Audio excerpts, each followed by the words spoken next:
కాబట్టి రేపు ఉదయం ఈ వైద్య పరీక్షల అనంతరం ఏసీబీ కోర్టులో హాజరుపరిచే అవకాశం కనబడుతుంది. రేణుశ్రీ, అదే విధంగా ఉమామహేశ్వరరావు కూతురి ఇంట్లో మరోవైపు వైజాగ్ లోని తన రిలేటివ్స్ ఇంట్లో కూడా ఇటు సోదాలు జరుగుతున్నట్లు తెలుస్తుంది. అక్కడ ఏమైనా డాక్యుమెంట్స్ ని స్వాధీనం చేసుకోవడం జరిగిందా? అన్ని చోట్ల కీలకమైన డాక్యుమెంట్స్నే స్వాధీనం చేసుకున్నారు. భారీగా నగదు కట్టలు కూడా అక్కడ కూడా బయటపడ్డట్టు తెలుస్తుంది. మొత్తం ఇప్పటి వరకు పట్టుబడ్డ సొమ్మునంతా కూడా ఏసీబీ అధికారులు లెక్క కడుతున్నారు.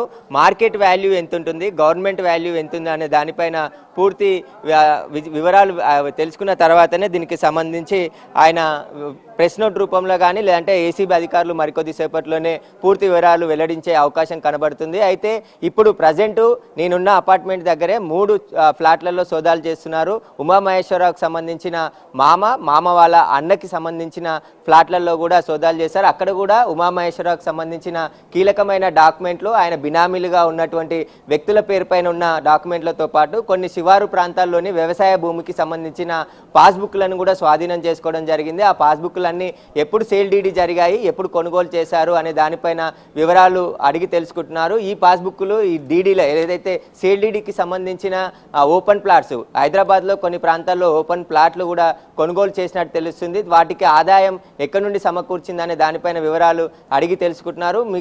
మిగతా డాక్యుమెంట్స్కి సంబంధించిన బినామీల డాక్యుమెంట్స్గా తేల్చారు. ఆ బినామీలు ఎవరు, ఎప్పటి నుంచి ఇవన్నీ కూడా సంపాదించారనే దానిపైన వివరాలు తెలుసుకుంటున్నారు. అయితే ఉమామహేశ్వరరావుకి సంబంధించిన ట్రాక్ రికార్డ్ అంతా పరిశీలిస్తున్నారు. ఆయన ఉద్యోగానికి చేరకముందు ఆయన ఆస్తుల విలువ ఎంత, ఇప్పుడున్న ఆస్తుల విలువ ఎంత అనే దానిపైన కూడా అధికారులు ఏసీబీ అధికారులు దర్యాప్తు చేస్తున్నారు. దాదాపు కోట్ల రూపాయల విలువైన ఆస్తులు ఉమామహేశ్వరరావు సంపాదించిందని చెప్పేసి కూడా ఏసీబీ అధికారులు గుర్తించడం జరిగింది. ఈరోజు జరిగే సోదాల్లో పెద్ద మొత్తంలో డాక్యుమెంట్స్, ఎందుకంటే అవినీతి సొమ్మంతా కూడా రియల్ ఎస్టేట్ రూపంలోనే మలుస్తారు. అందరూ కూడా ప్లాట్లు కొనడం, లేదంటే వ్యవసాయ భూములు కొనడం, లేదంటే రెంటర్స్ వచ్చే కమర్షియల్ బిల్డింగ్స్ కొనడం లాంటివి చేస్తుంటారు. ఇప్పుడు తెలంగాణలో మరో భారీ అవినీతి తిమింగలాన్ని ఏసీబీ టార్గెట్ చేసి పట్టుకుందని చెప్పుకోవచ్చు.